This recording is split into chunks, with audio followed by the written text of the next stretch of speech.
a little casual about calling this time special music, but in this case, we're absolutely accurate. Thank you, Dave. That was wonderful. So, I didn't get my way this week. Again? And I was so pouty, and I was such a victim. So, my title is What's Left is Light, but the whole phrase by Jesse Jennings is, take the heat out from under old hurts, and what's left is light. So it's like I decided on this title, and then the universe sort of expanded it for me. Now, some of you may say, silently to yourself, Hope, well, she's a minister. How could she be angry and pouty and be a victim? Well, I haven't started walking on water yet. And when I do, you can club me, okay? But saying I'm a minister and how dare I be pouty and a victim is like saying, well, he's a doctor, how can he get sick? Or she's an attorney, how can she be sued? The truth of the matter is, I am right down here in the midst of it. And when I came here, I had no intention of being anything more than what I am.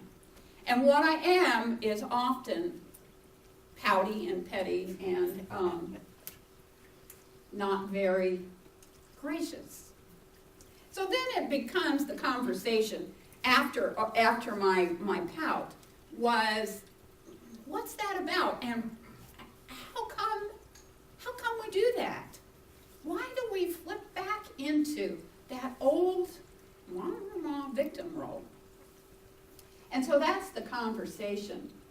So I want to tell you a few stories that I think sort of put light into this issue. And maybe let me off the hook a little bit, I don't know. I have a friend who is the most lovely person, and her family was so loving and supportive, and yet she had that sort of thing going on. And so the story was this. When she was about 3 years old, she and her dad went to the filling station to get gas. And because she was 3, he thought he'd give her a little life lesson. And so he gave her the money to go pay the attendant. And the attendant shortchanged her, a little 3-year-old girl. And her dad went ballistic. Now, he went ballistic about the attendant, but because she was 3 years old, she missed all of that. And so life started proving to her that she wasn't good enough, that she wasn't smart enough, that she couldn't make change, that she couldn't manage money. And her whole view on life became filtered through this incident that everyone had forgotten, except it created who she is in this world. And I think that happens to so many of us. When we're 3 years old, 2 or 3 years old, those things get seeded and they're hot. And they keep coming back to us. I want to talk about my friend Ernest, who is the founder of this philosophy, and he had a lot of lectures and a lot of stories that were gathered together by Jess Jennings. And one of the stories that I want to share with you talks about this, about habits. And Ernest Holmes believed, at that time it was in the 40s, that alcoholism was not about alcohol, but it was about whatever it was that became a habit to hide some other issue. So this story is about being away in San Francisco and with Mr. Armour and receiving a call from a fellow who was drunk. And so he called Ernest Holmes on the hotel phone and asked him to come and help him out. And so Ernest did. And this fellow asked for his help. And Ernest did this, which is very interesting. He called downstairs and got a bottle of whiskey. And he put it on the nightstand. And he said to this man, "Here it is. Help yourself. And if that's not enough, I'll call down and get some more." And he got ready and walked out the door. And the man said, "Well, but aren't you going to help me? Is anything going to happen? What are you going to do anyway?" And Ernest said, "No. Mr. Armour and I are occupying rooms close to you. We'll get busy and lick this thing. And we're going to do it tonight." Ernest says, "I wanted to get away from him, away from seeing him in his defeated condition. I wished to get that mental image out of my mind that I might see him strong, self-reliant, poised, in pure spirit, unshaken and unshakable." And so he and Mr. Armour begin to pray. And Ernest says, "Perhaps you'll be interested to know just how we went about our work. We made ourselves comfortable and relaxed. First one and then the other of us took up the thought for him. This man is conscious that he is pure spirit. He is poised and at peace within himself. There is nothing in him that craves alcohol. He's not seeking to escape from anything. He meets every issue of life without fear. There's nothing to run away from, nothing to avoid." And they kept it up and they kept it up until there came a place and a time when they knew that it was done. And so they went to bed. And the next morning they received a phone call, and this man was very chipper and very gay.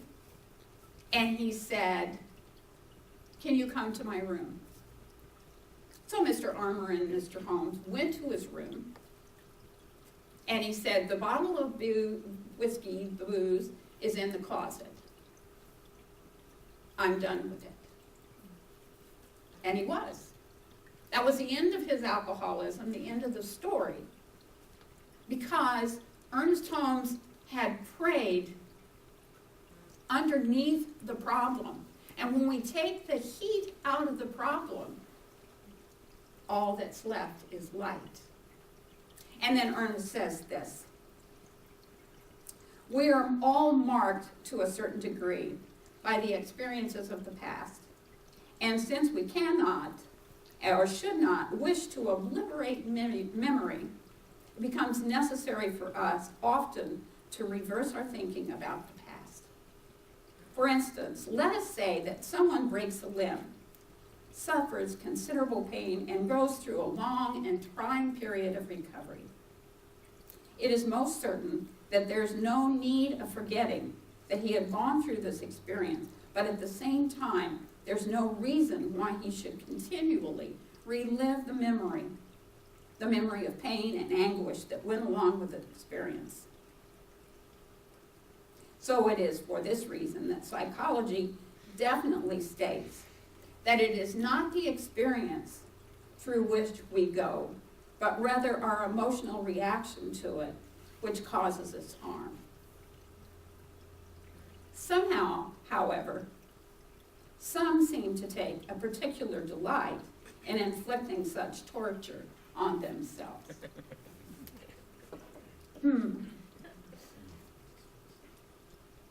So, idea is that we all have had experiences, and we all go through traumatic situations and circumstances, and it's not that causes us problems. It's the recollection and the memory of it, and the fear of the pain of it being repeated. So my daughter tells this story. You met her, perhaps, Shay. She tells this story about when she was feeling really down and depressed and sad, and so, it runs in the family. A victim. And she was feeling very sorry for herself until she came upon, she was in her car and she came to a corner.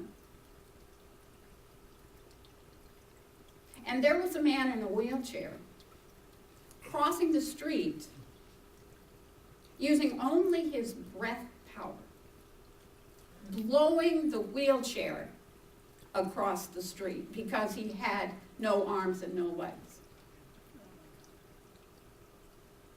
So it's really hard to maintain and hold on to our victimhood when we see that other people really have much more difficult circumstances and situations than we. So,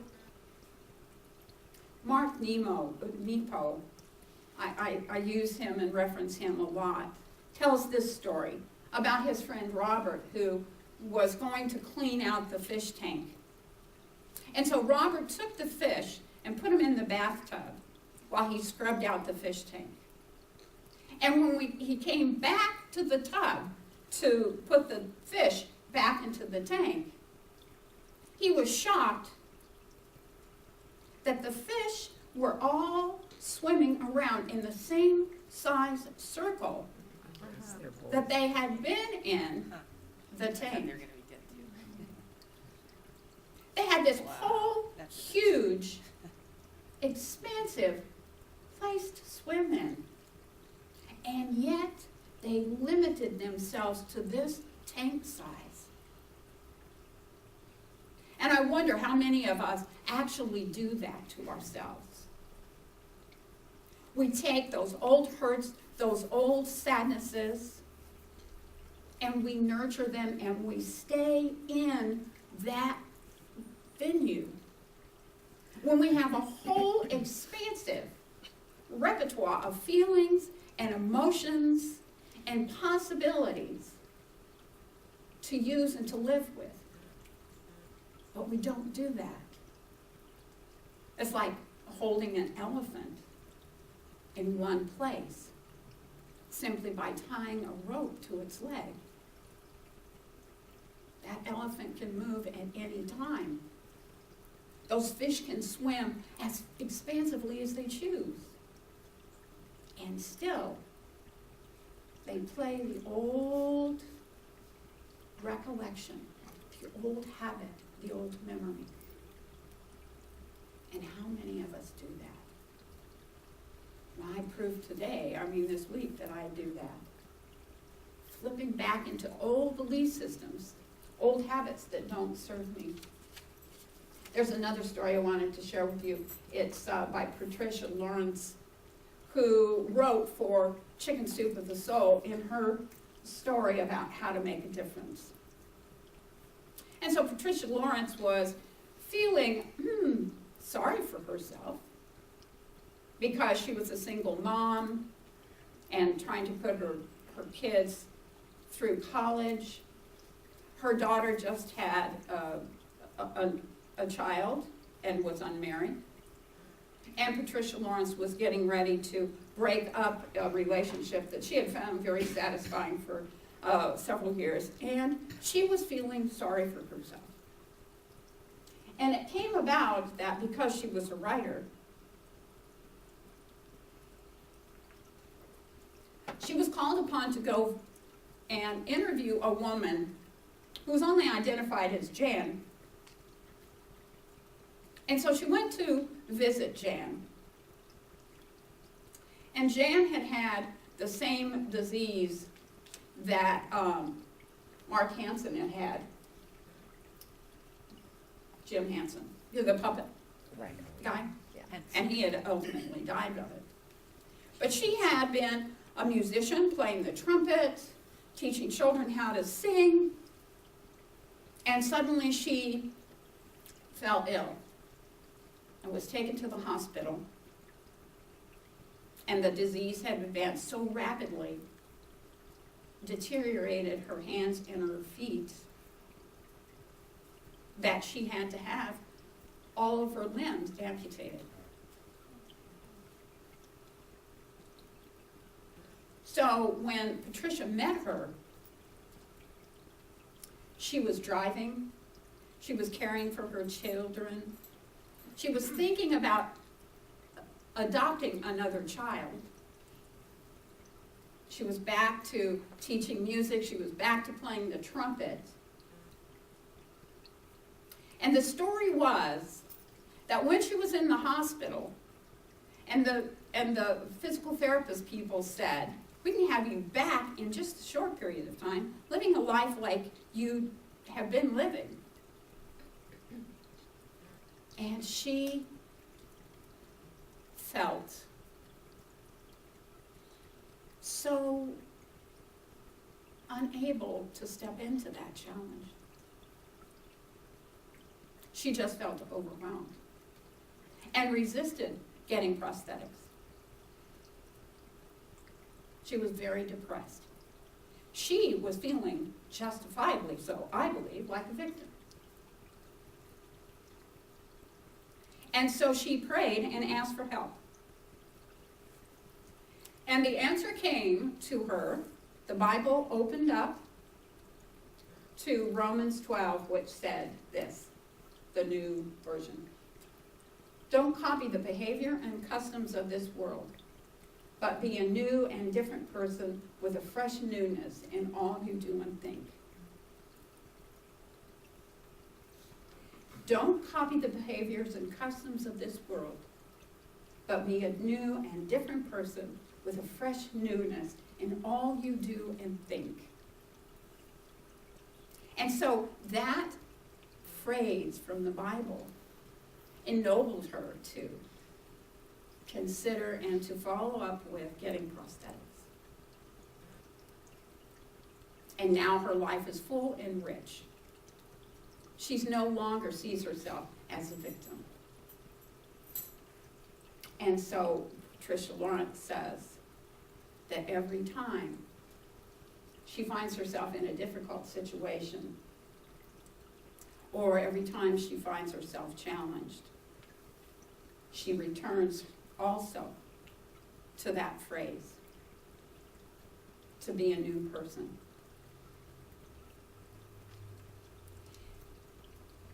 We all can be at any given moment a new person. It's a matter of just shifting our perspective. I, for one, choose not to wait for some kind of horrific experience to cause me to make that shift. I prefer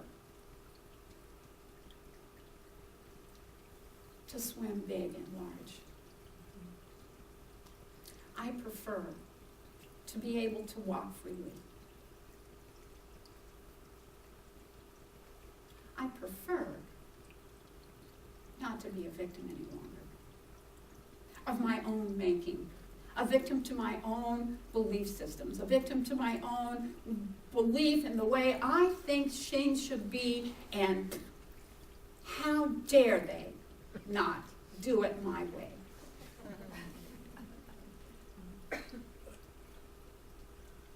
So I invite you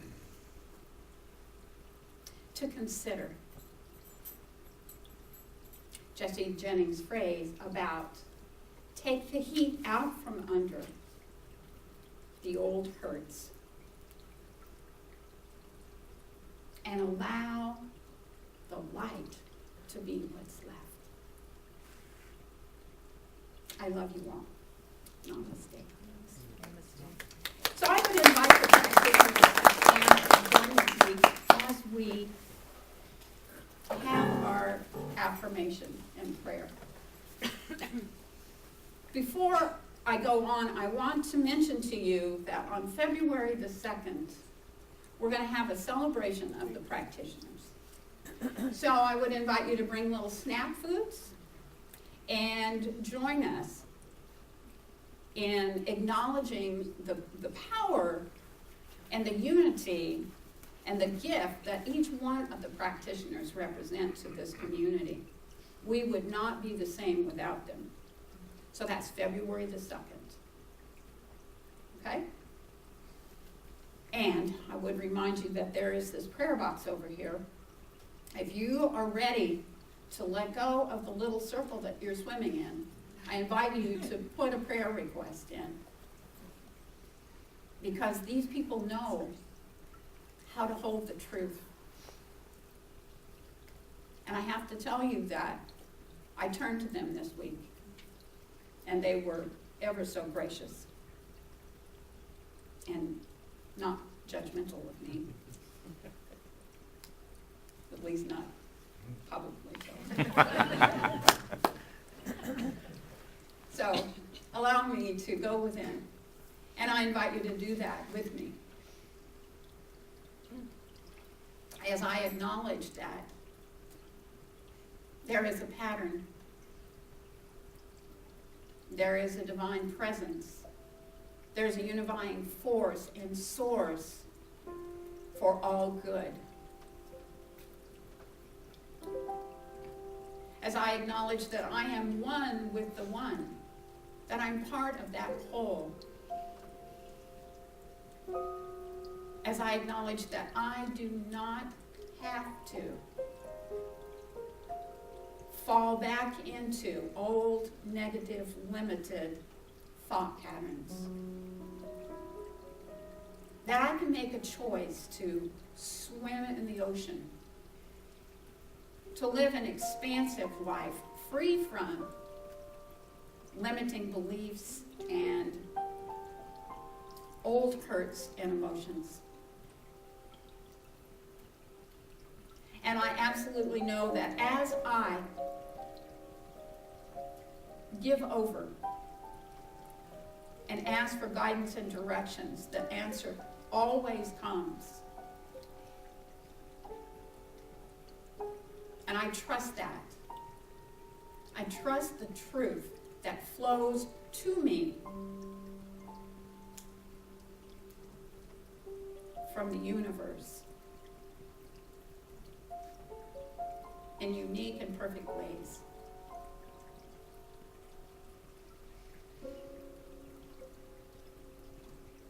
So I celebrate at this time and at this moment the power and the presence that makes new my life, that allows me to live a limitless, joy-filled, light-filled life. And I absolutely know that as that's true for me, I know it is true for each one of us present. I know that it is true for all of humankind. And so at this moment, I celebrate that gift, and I rejoice in it. And I invite you to own that with me by declaring it for yourself and by saying, and so it is.